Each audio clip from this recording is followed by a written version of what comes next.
Hello, welcome to Tasting with Mike and Matt. I'm Mike Veach, and this is my partner in crime, Matt Kohorst. Howdy. And Matt, are you ready for Derby? Always, you know. Derby is going to be on us at the end of the week, and we've got a bourbon that is sort of horse racing themed. Yeah, you showed me this one the other day, and we really liked it. Yeah, it's called Trackside. It's the latest product from Kentucky Artisan Distillers. Mm-hmm. Jade Peterson, the distiller there, and Jeremy Devers partnered together to make this whiskey. And it's a mixture of 3 different whiskeys, and it makes it a 4-grain bourbon. Okay. It's got a wheat bourbon, a traditional bourbon, and he's got a bourbon that's got a little chocolate malt in it. Yeah. And it was funny because I was kidding him. I said, I was wondering what happened to the rest of that whiskey that was left over from my batch, mine and Bill's batch.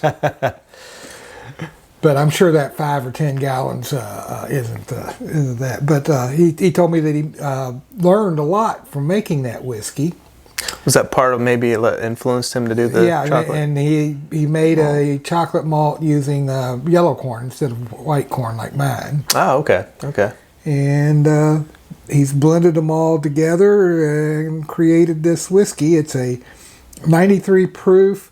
There's no age statement on it, but Jade was telling me that the youngest whiskey is like a month away from being 5 years old. Oh, okay. So we're talking mostly 5 and older. He said he considered keeping it in the barrel until it was 5 years old, but then he couldn't get it done in time for Derby, and he wanted to get this out in time for Derby. Gotcha. Yeah. Which I don't blame him, you know. It's got that kind of theme to it. Yeah, it's got that theme, and I like the label. I think it's a really nice looking label. Yeah. Trackside. Now, we tasted this the other day, and I could definitely taste that chocolate malt. We'll see if that holds true for today, which I really enjoyed. I was having trouble picking up the chocolate malt the other day because I just had some Mama's mustard and pickles ribs. I'm jealous. And they were, I still had a little bit of that spice in me, and I think that might have been overpowering what I was tasting. That's why you say, right?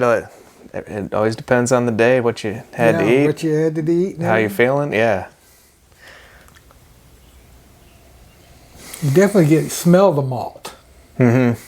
Yes. Got a malty nose to it. It's more caramelly. Yeah. Sweet. A little bit of that baking spices. Mm-hmm. A little bit of like pears. Yeah. Pears or some berries. I'm not really getting the chocolate on the nose though. No, it's definitely more caramel on the nose for me. It smells great though. Yeah, let's take a sip.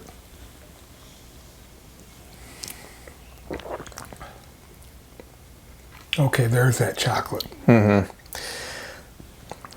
It's caramel, allspice, pears, oak, and then as you go into the finish, the chocolate's coming out.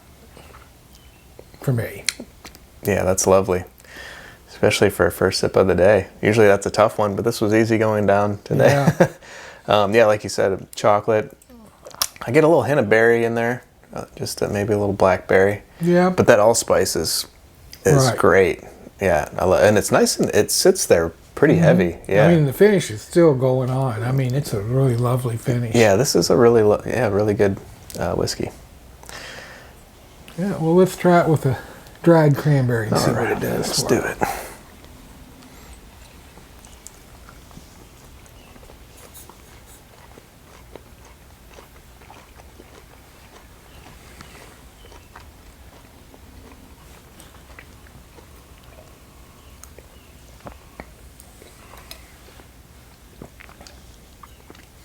Oh, that really brought out the caramel and the chocolate. Mm-hmm. Muted the fruit a little bit. But yeah, it's like muted a nice. the spice a little too. I'm Yeah. not getting a whole lot of the spice like I was at the first. It's a lighter finish too, isn't it? Mm-hmm. But yeah, that chocolate's really good there. Yeah.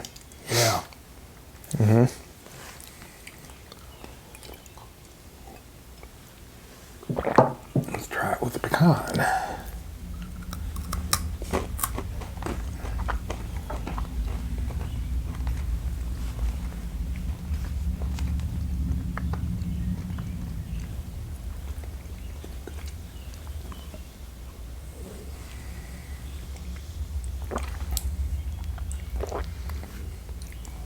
Lots of caramel and oak. Mm-hmm.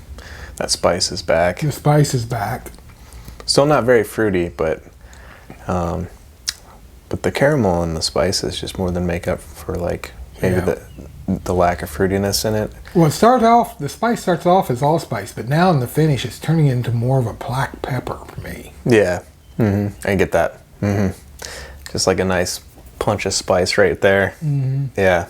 It's almost got an umami type taste. You know, like you just took a bite of a well-peppered piece of steak. Oh yeah. Oh. You know, on that finish. Mm-hmm. Yeah. And I can't remember the proof on this one. It was like it's 93. 93. That's right. I think it hits harder than 93. You know, like it just the finish and everything, in a good way. Yeah, it's got a nice strong finish, which I like on, and usually that I get with the higher proof ones, you know, just for having more alcohol in them. But this one, yeah, it really lingers. You know? Very good. So let's try it with a bite of dark chocolate.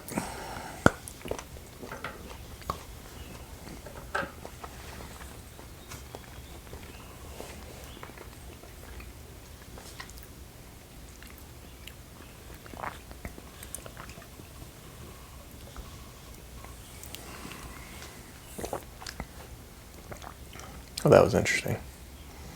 It kind of just really kicked up the spice, and it's like there's that black pepper shining through. Yeah. Mm-hmm. Yeah, matter of fact, the black pepper's coming through on the taste for me. Yeah.